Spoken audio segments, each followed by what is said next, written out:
Agenda with Kieran Gilbert. Hello and welcome to the program. The Abbott Cabinet meets for the first time in 2014 today, with industry assistance once again to be discussed. This time for the SPC Ardmona food processor in Victoria's Goulburn Valley. We'll have more on that in just a moment. Also on the government's agenda at the moment is, will it extend the promised judicial inquiry into the union movement to a wide-ranging royal commission? This was the Leader of the House, Christopher Pyne, last night on the PVO News Hour. The Labor Party supports the Australian Building and Construction Commission being re-established and removes their opposition in the Senate.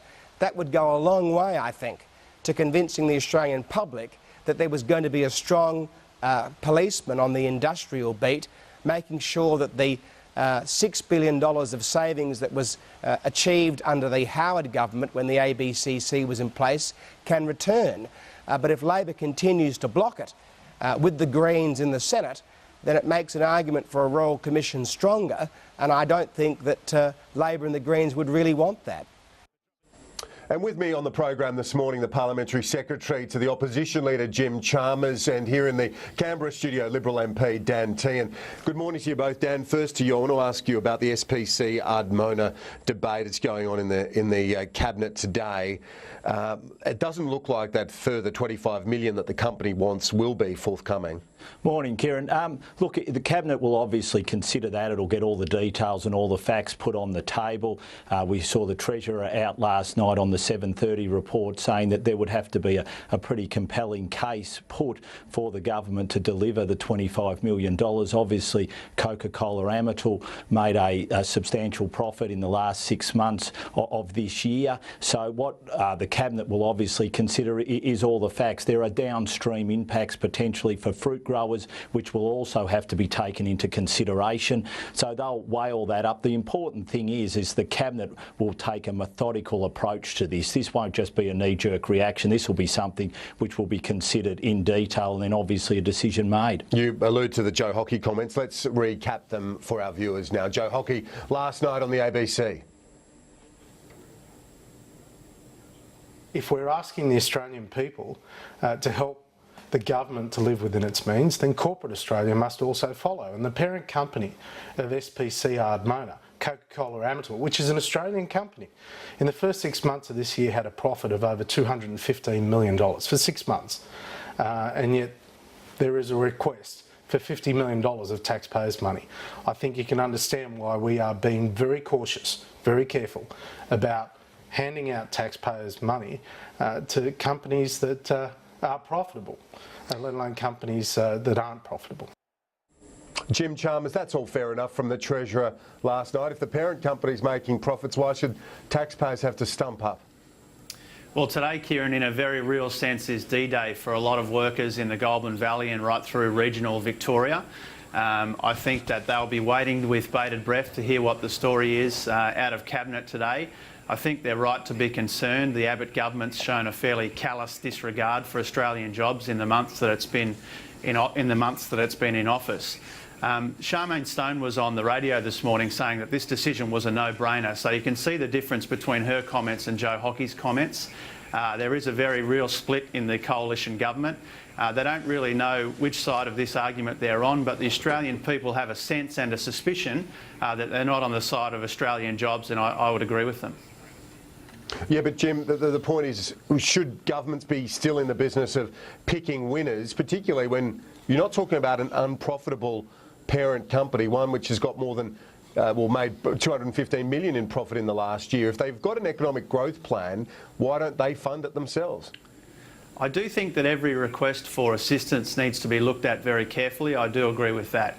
The difference I draw in my own mind, my personal view, is when you're talking about a government assisting a company to adapt, to compete, when it's about investment and not just a handout, that's a very real difference. In this case, we're talking about state and federal money, a minority of the money being invested into ways to compete. We also need to remember that when it comes to food processing, this is really a crucial strategic company in our economy, because if we lose SPC, we lose the lot.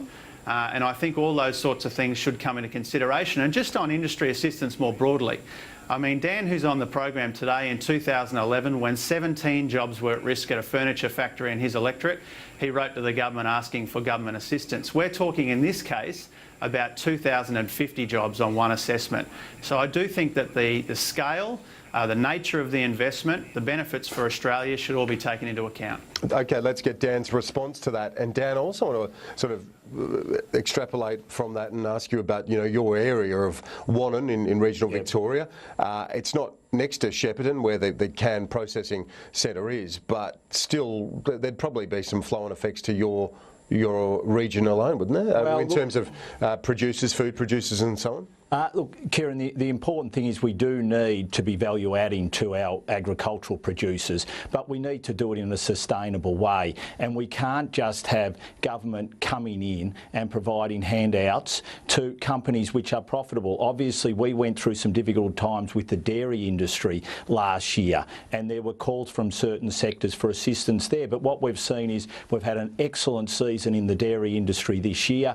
We've seen, obviously, a takeover of one of the companies here where we had huge bidding wars. We've seen profits come back into the sector and things are looking good. Now, if the government had have come in, that could have been just a waste of taxpayers' money. So these things have to be considered extremely carefully. Do you empathise, though, as a fellow regional Victorian, a fellow Liberal MP, do you empathise with Sharman Stone on this? Oh, look, Sharman is sticking up for her electorate. There is no doubt about that, and she is a very good local member who is going into bat for her local people. And that's the role of a local MP, and especially a regional and rural local MP.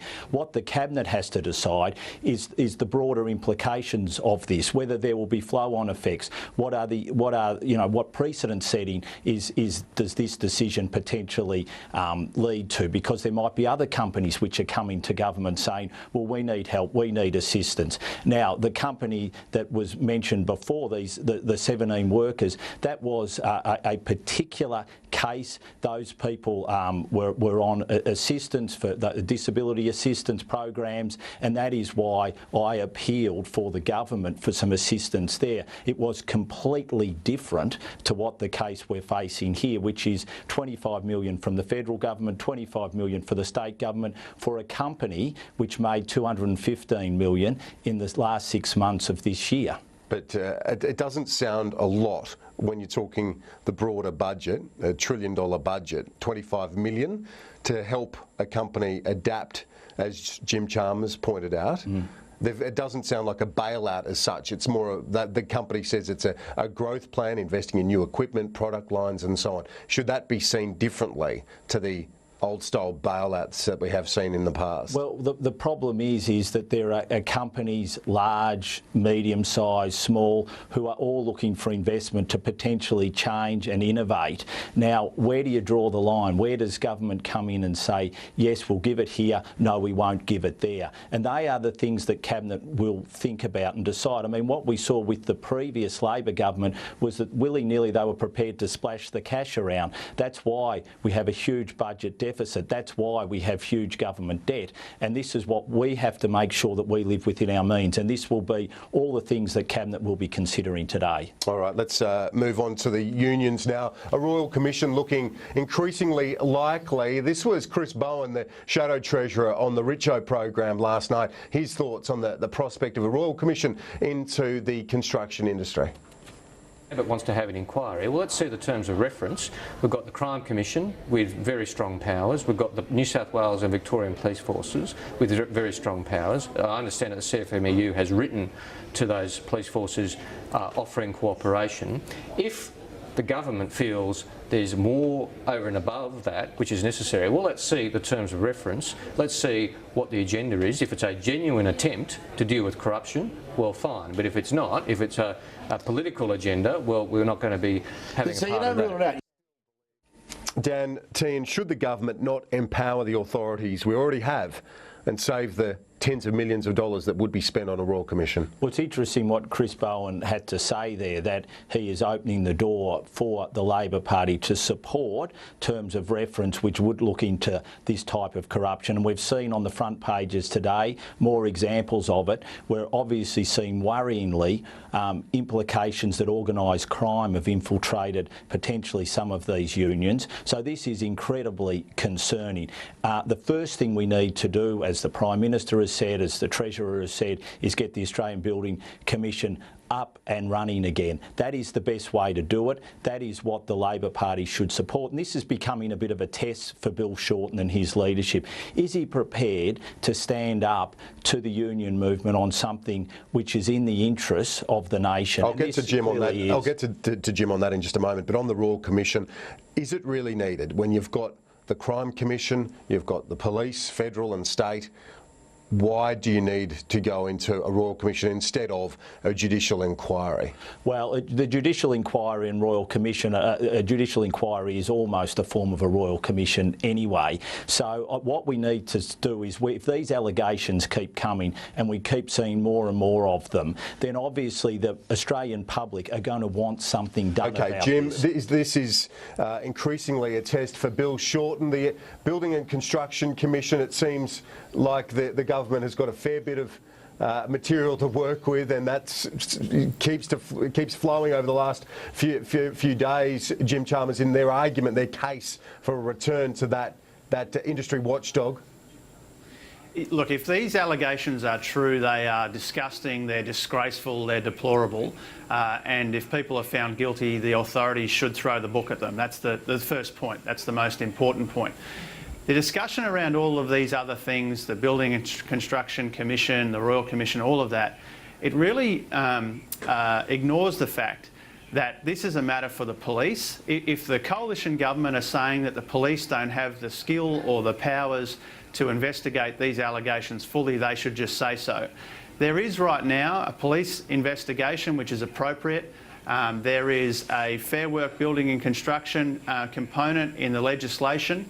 Nobody I've heard from the Abbott government has been able to explain to me what extra powers the ABCC would have that Fair Work doesn't have right now to investigate these sorts of claims, and nobody in the coalition government has been able to say whether or not they have the confidence in the police to carry out this important task. Well, why not just let them put it in there? Why not let them just, why does Labor kick up a stink about it then if it's so innocuous, Jim? This is a matter for the police, right? It's a matter for the relevant authorities. There are criminal allegations out there. They're disgraceful allegations. People should have the book thrown at them if they're guilty. This agenda that the coalition run, and you hear it every day, is really a political exercise, when what we're talking about now should be a legal exercise, and people have the powers to prosecute and they should use them. Finally, the Prime Minister yesterday on Ray Hadley's 2GB program said that the ABC, Dan Tehan, instinctively takes everyone's side but Australia's. Malcolm Turnbull has made some comments in Fairfax saying the ABC is accountable to its board and directors, not politicians. He says, what's the alternative? The editor-in-chief of the ABC becomes the Prime Minister. He says, we might not like what the ABC broadcast, but you can't tell them what to write, is what his point was this morning. Are they at odds, the two of them? I don't think so. I think Tony was making the point that there were some allegations made against the Australian Navy. We haven't seen any of those substantiated yet, and I think he's worried that those allegations were made, and it doesn't seem that there was proper substantiation of those allegations. He went a bit further than that, saying that the ABC takes everyone's sides but Australia's instinctively, were the words that he used on 2GB yesterday. Yeah, so I think he's making the point that sometimes the ABC needs to step back and potentially think about what it's going to report on, especially when it comes to our armed forces. And I think that's a fairly sensible thing for the Prime Minister to have said, because when you're dealing with the armed forces, these are the people that serve our nation, who put their lives on the line. I think we do have to be very careful about what we do say and how we report about those Jim Chalmers, your thoughts on this matter finally? Another division in the Liberal Party between Turnbull and Abbott. It'll be pretty frosty in the cabinet room today, I would have thought. The point that struck me about what the Prime Minister said yesterday, he was into the ABC for being insufficiently patriotic, but he's only just touched down from wandering around Swiss snowfields bagging Australia's performance during the global financial crisis. So I think people will find that a bit unusual. I think it's in every Australian's interest to have an independent, balanced media. The ABC's got a charter that delivers that. And you can understand that Tony Abbott doesn't like people reporting on broken promises and the like, and he's very used to wandering through AM radio studios and picking up some of our papers and getting fawning coverage. And I think it's in the national interest that the ABC continues to be independent and straight down the middle. Jim Chalmers, Dan Tehan, gents, good to see you. Appreciate that. Thanks, Kieran. A Thanks, quick break, and we'll be right back and looking at the day 2 of the case on the WA Senate election, analysis from a constitutional expert. Stay with us.